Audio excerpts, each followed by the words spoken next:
الله أكبر الله أكبر لا إله إلا الله.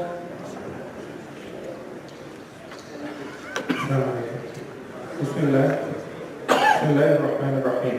إن الحمد لله نحمده ونستعينه ونستغفره ونعوذ بالله من شرور أنفسنا ومن سيئات أعمالنا.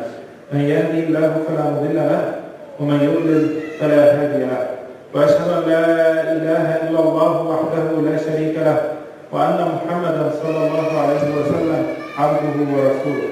قال الله تعالى: يا أيها الذين آمنوا اتقوا الله حق تقاته ولا تموتن إلا وأنتم مسلمون. وقال الله: واتقوا الله الذي تساءلون به والأرحام إن الله كان عليكم رقيبا. وقال الله: اتقوا الله وقولوا قولا سديدا يصلح لكم أعمالكم ويغفر لكم ذنوبكم ومن يطع الله ورسوله فقد فاز فوزا عظيما. In the name of Allah, the gracious and the most merciful, all praise is due to Allah. We praise Him, we seek His help, we seek His forgiveness, and we seek refuge in Allah from the evil within ourselves and evil deeds. There is no God but He. Whomsoever Allah guides, then none can misguide him. And whomsoever Allah misguides due to his own intentions, there can be no guide for him. I bear witness that there is no divinity deserving of worship except Allah alone. And I bear witness that Muhammad, peace be and the blessings upon him, is his servant and his messenger. May the peace and the blessings of Allah be upon him, his pure family, his noble companions, and all those who follow him with righteousness until the day of judgment. Allah Almighty said, O you who have faith, fear Allah as it is His right to be feared, and don't die unless you are Muslims. And Allah said, fear Allah from whom you ask each other, and in your family ties, for Allah is ever watchful over you. Verily, the most truthful speech is the book of Allah, and the best guidance and way of life is the guidance of Prophet Muhammad, peace and the blessings be upon him, who guided us for Friday, the Jum'ah, when we come to take a bath before we come, and put nice clothes, and apply a touch of perfume. And then, when we are in the masjid, his guidance is that you don't jump over people's necks to make your way to the front, and that you sit properly facing the speaker, the khatib, and not to engage in any form of distraction, such as talking to people around you, checking your phone, or texting or messaging. Amma ba'd, Allah stated in the Holy Quran that شهد الله أنه لا إله إلا هو والملائكة وأولو العلم قائما بالقسط لا إله إلا هو العزيز الحكيم. In Surah Al-Imran, Allah stated that Allah Himself is a witness that there is no God worthy of worship except Him, and so are the angels and the people of knowledge. He is the maintainer of justice. There is no God worthy of worship except Him, the Almighty, all the wise. So from this verse, what I would like to focus on is people of knowledge who are witnesses that there is no God worthy of worship except Allah. Another ayah as well, another verse is يَرْفَعُ اللَّهُ الَّذِينَ آمَنُوا مِنْكُمْ وَالَّذِينَ أُوتُوا الْعِلْمَ دَرَجَاتٍ. Allah will elevate those of you who are faithful and raise those gifted with knowledge and rank. And Allah is all aware of what you do. The last one in this context is the following verse: إِنَّمَا يَخْشَى اللَّهَ مِنْ عِبَادِهِ الْعُلَمَاءُ إِنَّ اللَّهَ عَزِيزٌ غَفُورٌ. Of all of Allah's servants, only the knowledgeable are truly in awe of Him. Allah is indeed Almighty, all forgiving. So in today's khutbah, my focus is on the virtues of seeking knowledge. It is intended as a reminder for you and for myself before you. To remember about the virtues of seeking knowledge and the obligation of seeking knowledge in our deen. Also, to remember the characteristics of the students of knowledge and how should that reflect on the character and the motivations of a Muslim scientist in the current time. Also, I will briefly address at the end how to deal with some of the challenging modern scientific questions and topics as a Muslim researcher and a scientist. So the first part about the virtues of seeking knowledge. So the Prophet of Allah, peace be upon him, mentioned in the hadith, من سلك طريقا يلتمس فيه علما سهل الله له طريقا إلى الجنة وإن الملائكة لتضع أجنحتها رضا لطالب العلم وإن العالم لا يستغفر له من في السماوات ومن في الأرض حتى الحيتان في الماء وإن فضل العالم على العابد كفضل القمر ليلة البدر على سائر الكواكب وإن العلماء ورثة الأنبياء وإن الأنبياء لم يورثوا دينارا ولا درهما إنما ورثوا العلم فمن أخذ بحظ وافر. So the translation is, whoever sets out on a path to seek knowledge, therein Allah will make a path easy for him in paradise, and the angels will lower their wings for the student of knowledge out good pleasure over them. The inhabitants of the heavens and the earth and the fish in the deep water will ask forgiveness for the learned man. The superiority of the learned man over the deviant worshipper is like the moon, is like the superiority of the moon on the night sky when it's full over the rest of the planets. The learned scholar are the inheritors of the prophets, and the prophets leave neither dinar nor dirham, leaving only knowledge, and who takes it takes an abundant portion.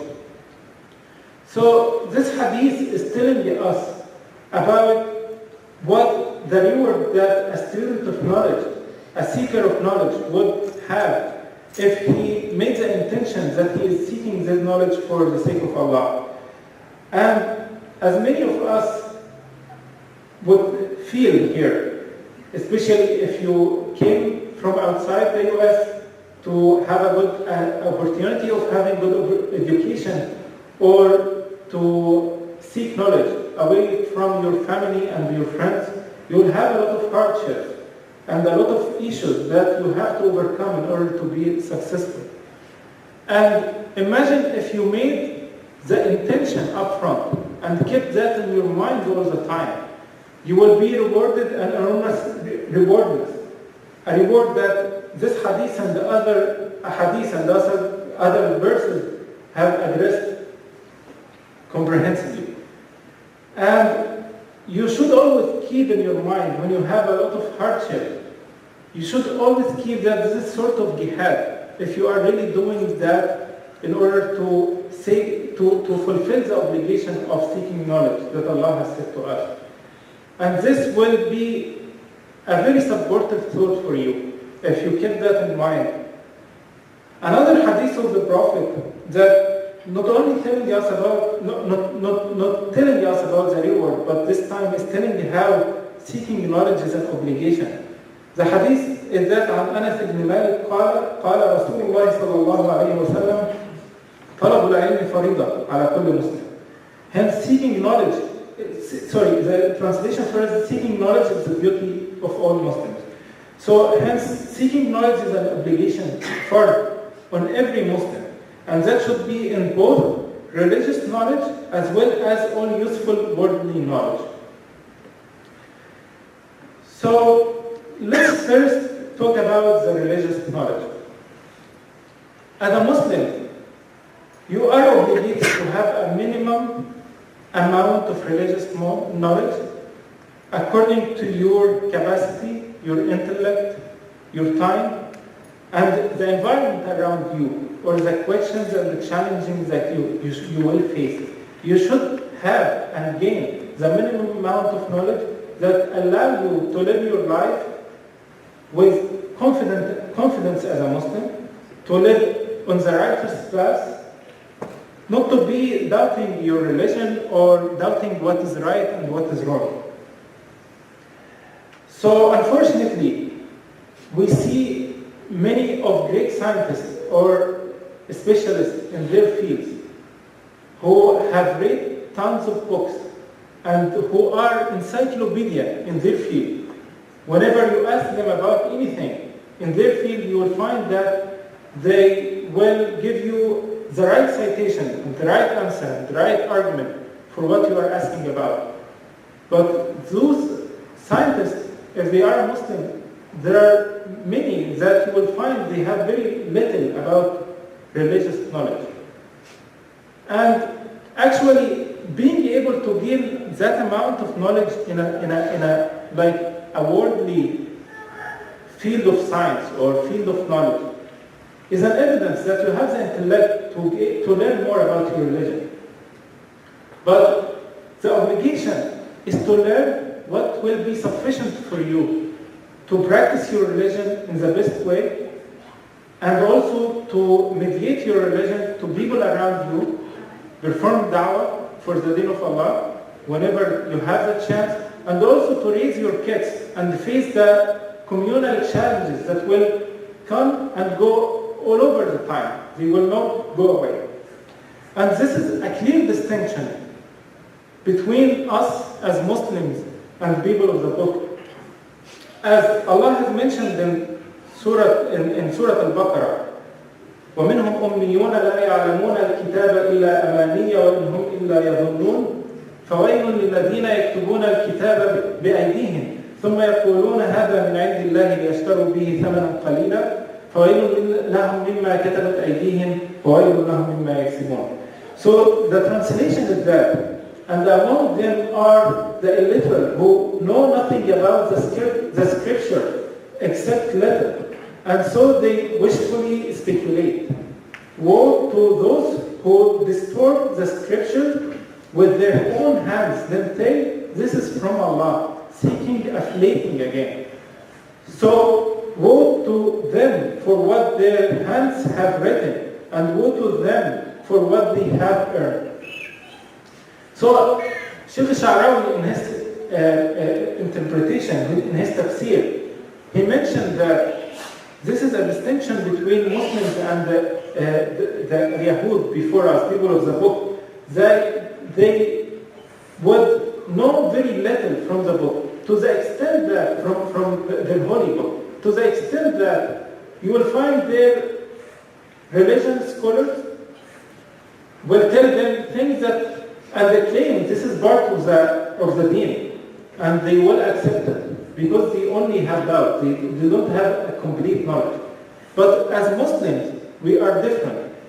We are responsible about the fatwa of a scholar, even if he made a mistake in the fatwa. You are responsible in taking that, thinking about it and evaluating it according to the knowledge of Islam that you have. So if there is a fatwa that is clearly against the teaching of Islam, and you say I will go with it because a scholar has mentioned that, the scholar will not be the only one who is sinning here. You will also be sinning because you are responsible. As a Muslim, you are responsible about your religion, you are responsible to learn, you are responsible to learn the minimum that will allow you to live on the righteous way. And this has been addressed a lot in the Quran. On the other hand,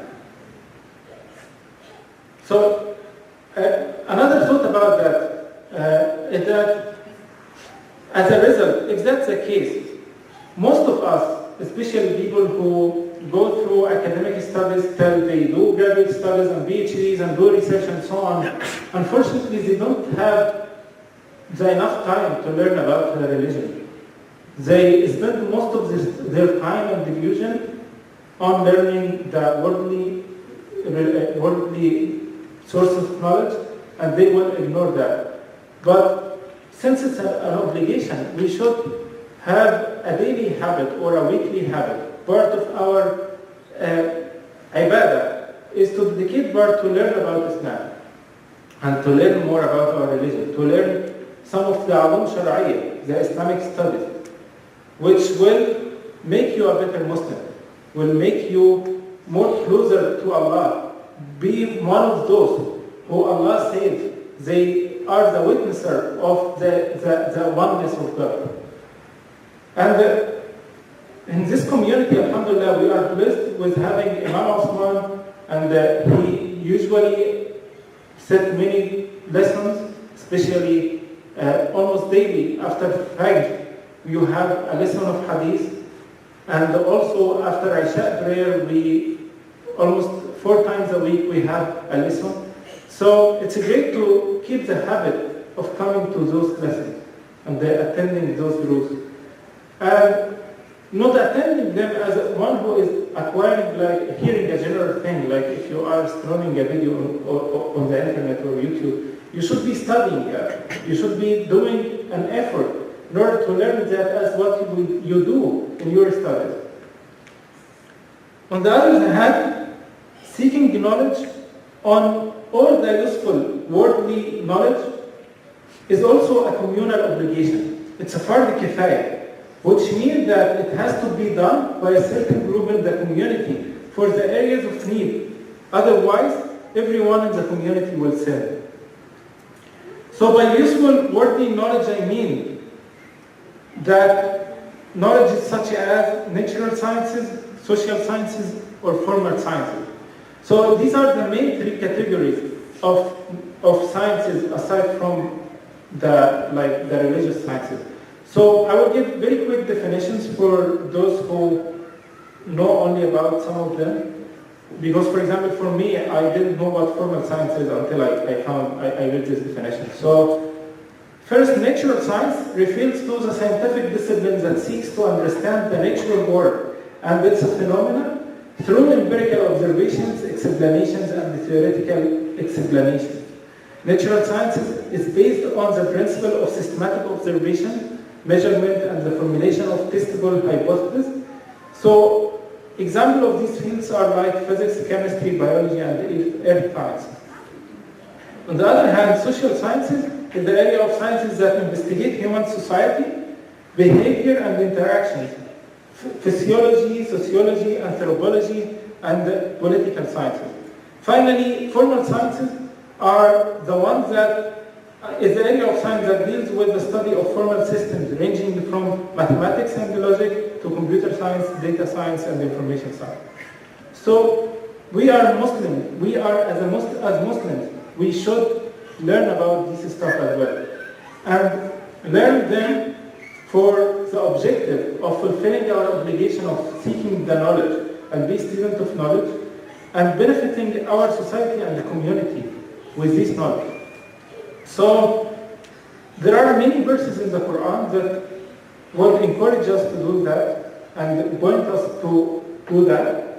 One of them is قُلْ سِيرُوا فِي الْأَرْضِ فَانْظُرُوا كَيْفَ بَدَأَ الْخَلْقَ ثُمَّ اللَّهُ يُنْشِئُ النَّشْأَةَ الْآخِرَةَ إِنَّ اللَّهَ عَلَى كُلِّ شَيْءٍ قَدِيرٌ.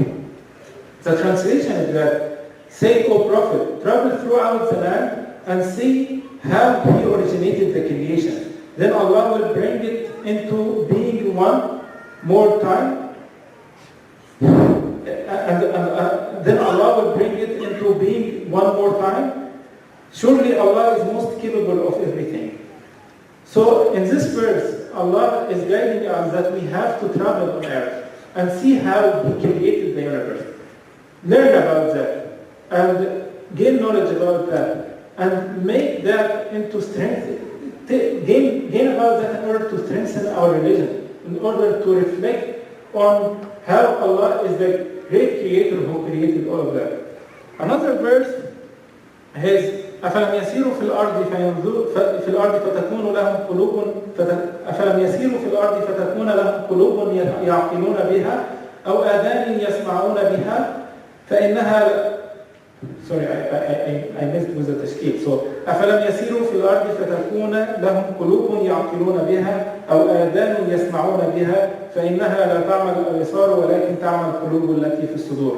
The translation is that, have they not traveled throughout the land, so their hearts may reason, and their ears may listen? Indeed, it is not the eyes that are blind, but it is the hearts in the chest that grow blind.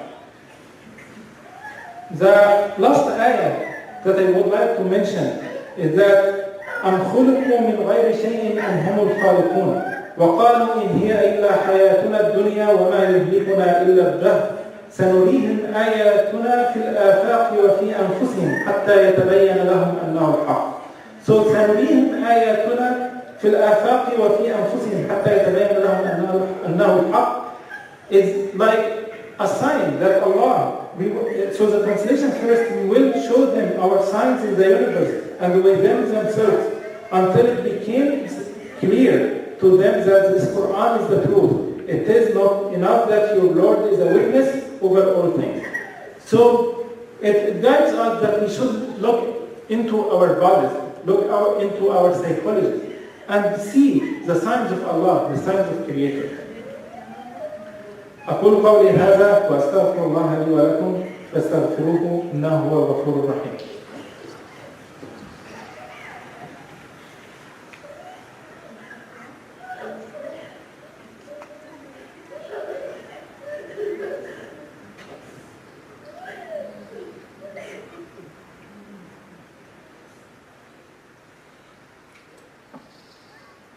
بسم الله والحمد لله والصلاة والسلام على رسول الله صلى الله عليه وسلم.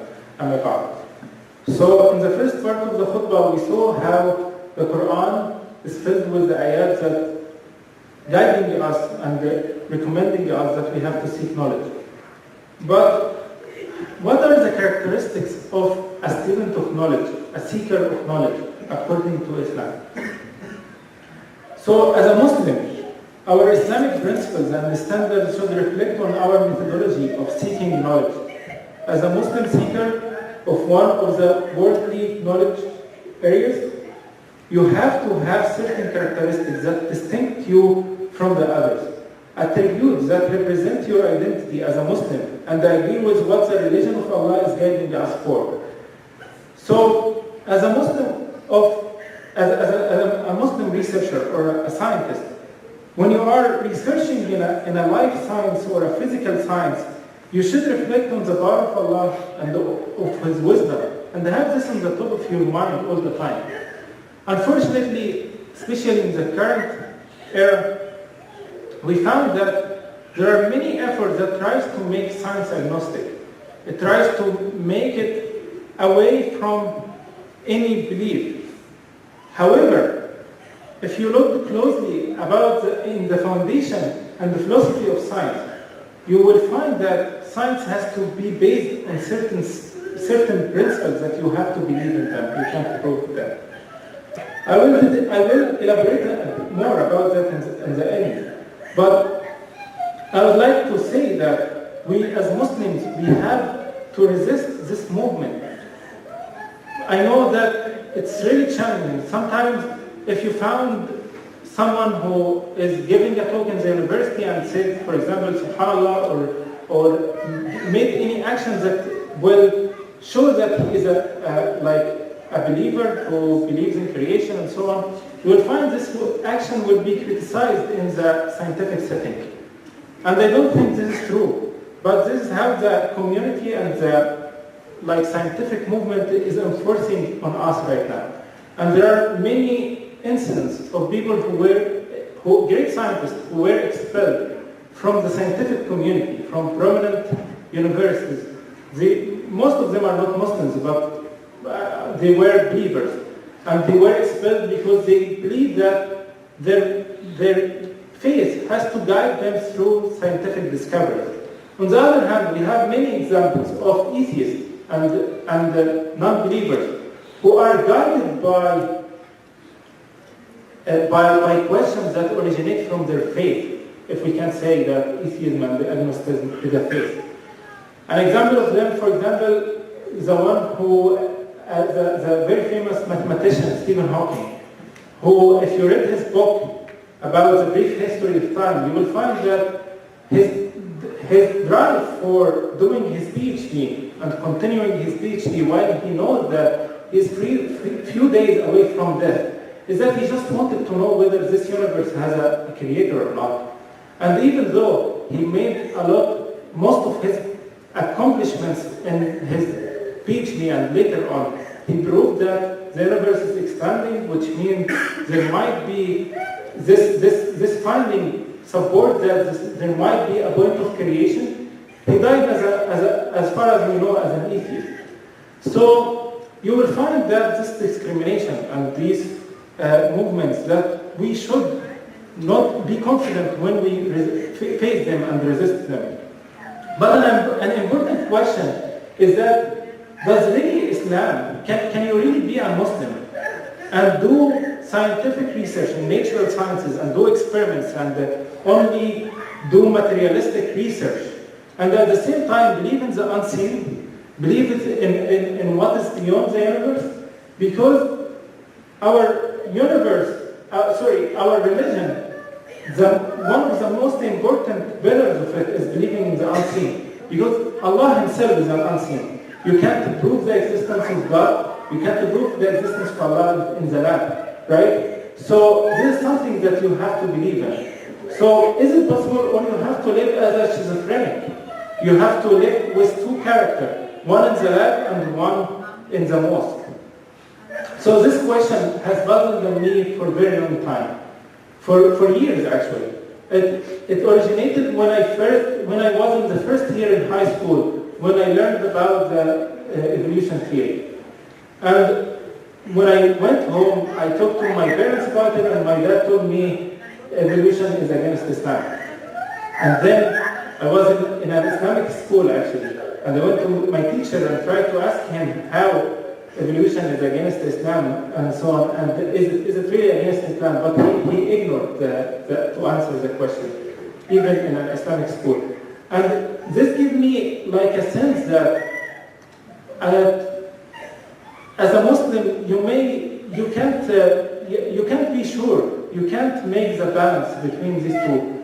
It's like if the Islam is outdated, it is not convenient. It's 1400 years old, so it is not convenient with the modern scientific discoveries. And even though I have a very long path on researching that and thinking about that and learning about that, but of course, this is not, I can't say that this is something that unique for me. It's definitely happens for many of our kids and many of us, but it's also a deficiency in our curriculum, because I didn't grow up in a community in which I learned theology or aqidah well and be founded in the right way. And I think if I were in such a community, this question would have been much lighter and much easier to deal with. But they have to be addressed. I will elaborate more about that, but I will just return back to the characteristics of a Muslim researcher. Okay? And let me take the opportunity to, in talking about that, is talking about one of my role models, and one of the models that I think should be a model for many scientists and researchers, especially in the current time. So he is one of the first Muslim Arabian, first Muslim Arabian theoretical physicist and mathematician. He was born in Egypt in 1898. His name is Dr. Ali Mustafa Musharrafa, who after high school, due to his excellence in mathematics, the Egyptian Ministry of Education sent him to England, where he obtained a Bachelor of Science degree from the University of Nottingham.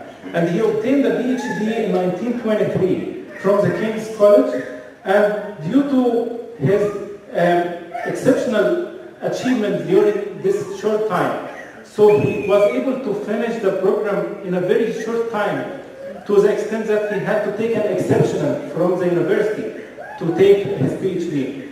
And so due to that, he had the degree of Doctor of Science to be the first Egyptian and the scientist number 11 in the entire world to hold this degree, Doctor of Science, BSc. And for this man, he was a Muslim, a true seeker of knowledge, as far as I know. From reading about his books and from readings about how his social movements that he tried to do.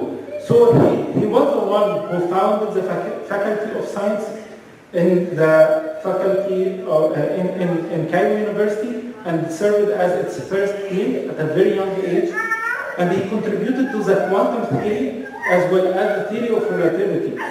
And he had a direct, so he was very well known to scientists like Einstein, Niels Bohr, Max Born, and he had direct correspondence with many of them, and then invited some of them to visit Egypt and give lectures there. And actually in 1974, he was invited by Princeton University, the Institute for Advanced Study, which is one of the best institutes of studying theoretical physics in the world till now, to be a visiting professor there. But unfortunately, to join Einstein and others to advance the knowledge and physical science, but unfortunately due to his conflicts with the king of Egypt at this time. It's 1947, 74, sorry. So during this time, he had a lot of conflicts with the king because he was trying to use the science to reform, to participate in reforming the community and applying social justice and so on. So he wrote a lot of books. The other thing that I want to mention about his work is that he wrote one of the best and first books on the special theory of relativity that was written originally in Arabic and translated to 8 other languages.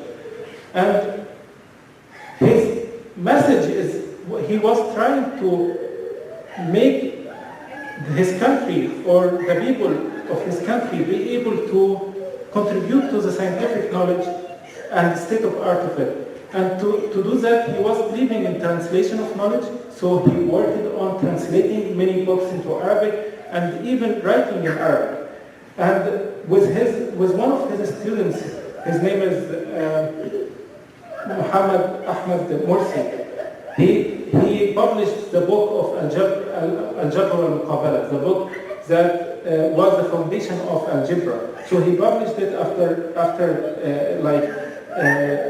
validating it and explaining part of it. The name of the book in English is the Commendatious Book on Calculations by Completion and Balancing. So, as I mentioned, he wrote a lot about the relation between science and the religion and so on. And quoting from one of his books, one of the articles that he wrote on the topic of al-ilm wal-akhlaq, sciences and manners. He mentions the following, I will quote in Arabic. فطالب العلم طالب حقيقة ومن طلب الحق أحب الحق ومن طلب الحقيقة أحب الحق ومن أحب الحق كان صادقا ومن كان صادقا كان شجاعا ومن كان شجاعا كان ذا مروءة ومن كان ذا مروءة كان كريما ومن كان كريما كان رحيما وأحب الخير وناصر العدل وأمر بالمعروف ونهى عن المنكر. So the translation is that the seeker of knowledge is a seeker of truth, and whoever seeks the truth loves the truth, and whoever loves the truth is truthful, and whoever is truthful is courageous, and whoever is courageous embodies chivalry and honorable. And whoever embodies chivalry is generous, and whoever is generous is compassionate, loves goodness, supports justice, enjoys what is right and forbids what is wrong. So these are the characteristics of a Muslim researcher and scientist that I believe that we should gain by following the principles of Islam or seeking knowledge based on our Islamic obligation and the Islamic teaching.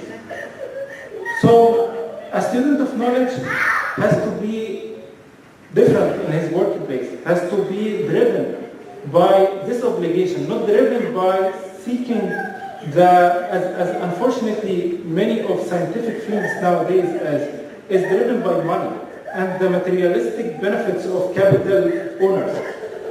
We as Muslims, at least on the individual level, if we couldn't do that in a big community like what we are in, we should have the priority that we are seeking our students of knowledge first to obey the obligation of our deen and to learn and to change the life of others.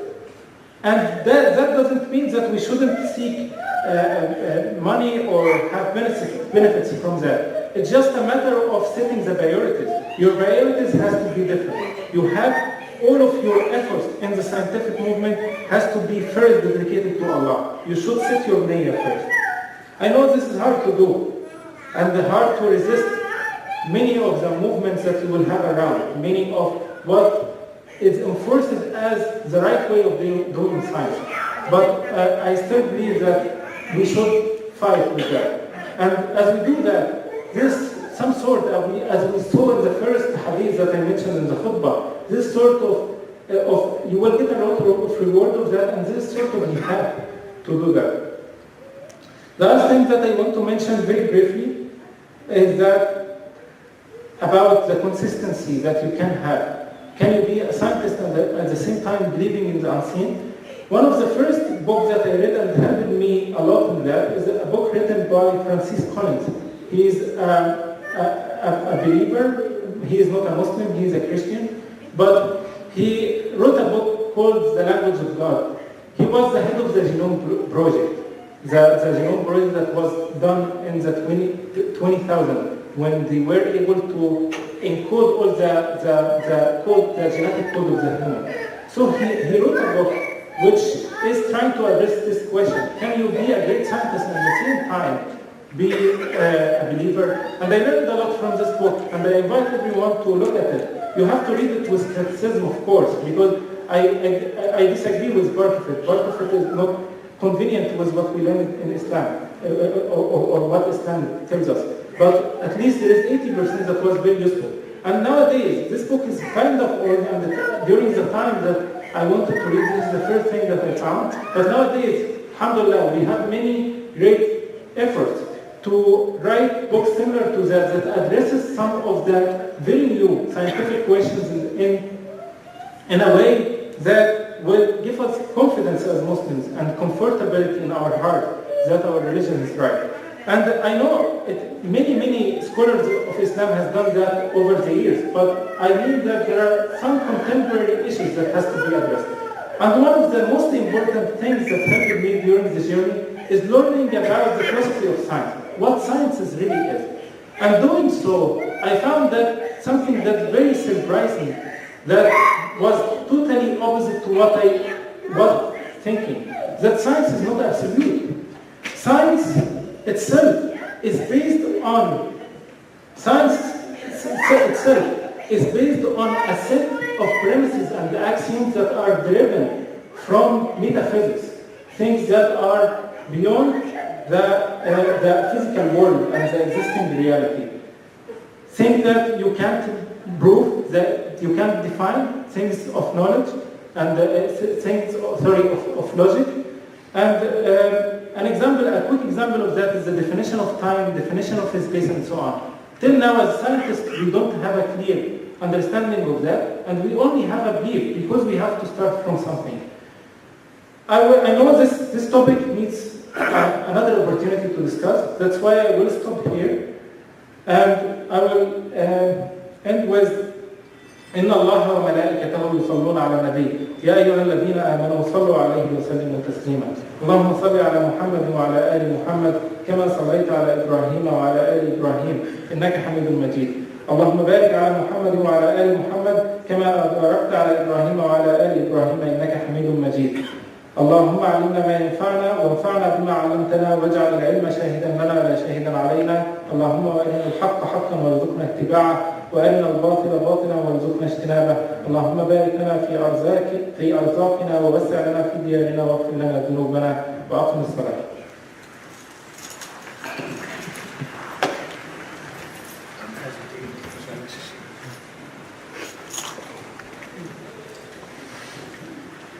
الله أكبر الله أكبر أشهد أن لا إله إلا الله أشهد أن محمدا رسول الله حي على الصلاة حي على الفلاح قد قامت الصلاة قد قامت الصلاة الله أكبر الله أكبر لا إله إلا الله.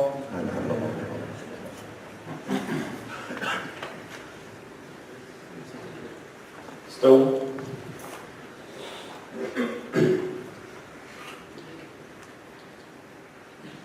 الله أكبر.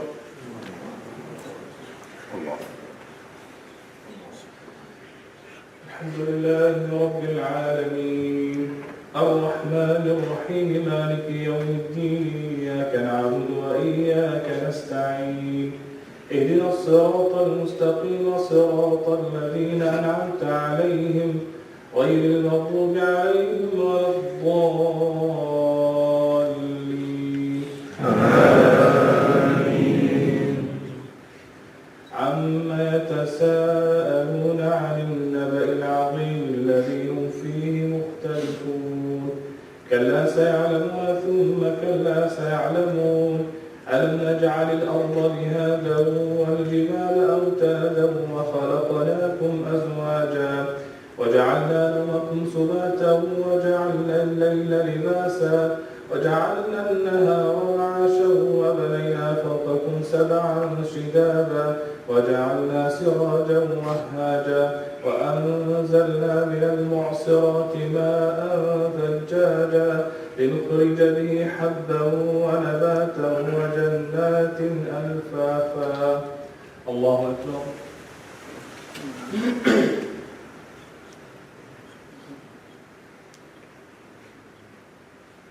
سمع الله لمن حمده. الله أكبر.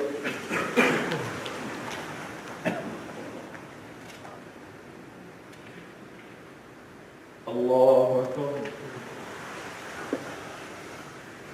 الله أكبر.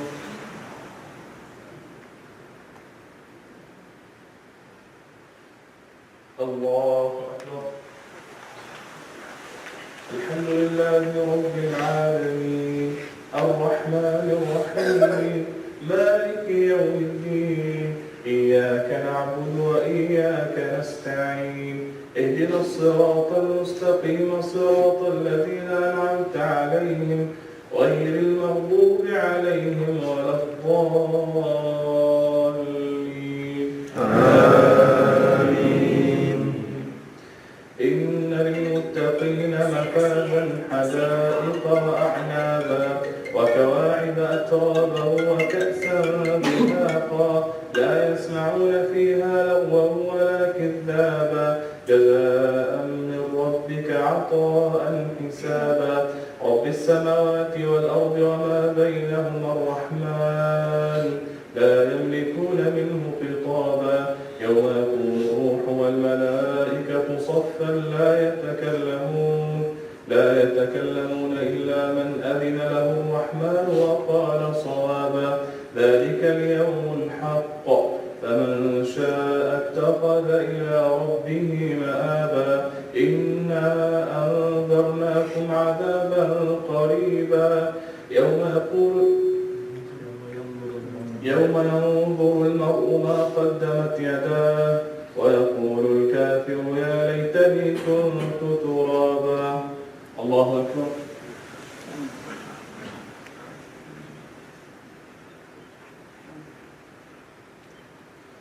سمع الله لمن حمده. الله أكبر.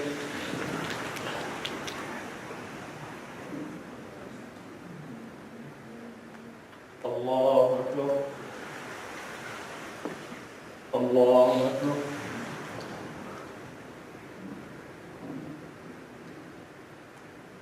الله أكبر.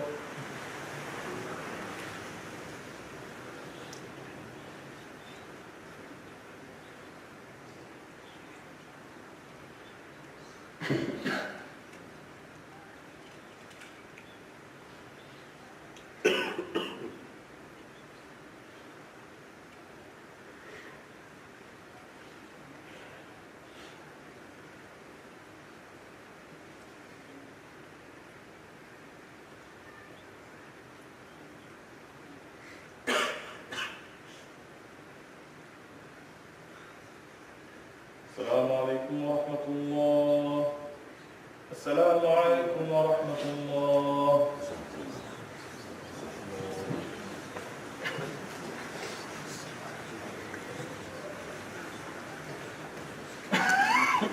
Assalamu alaikum warahmatullahi wabarakatuh. Today's Khatib is Brother Muhammad Abdul Ghani. Wanted to share the good news. Alhamdulillah, congratulations to everyone for the successful acquisition of the new property.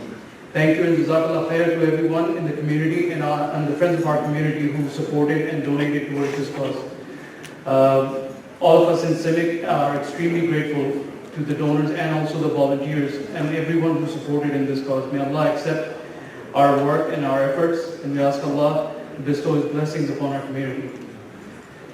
Please donate generously towards the masjid's utility funds.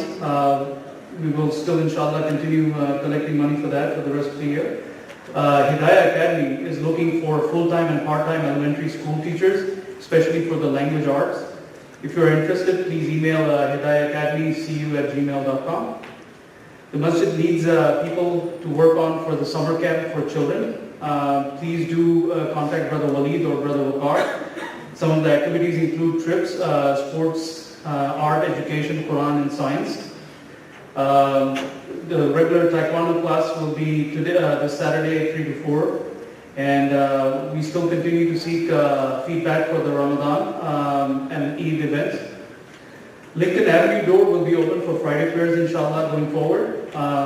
Today's lunch, I think we might be done with it, but it was donated by Bangladeshi family. Please make dua for them. Jazakallah khair. Assalamu alaikum.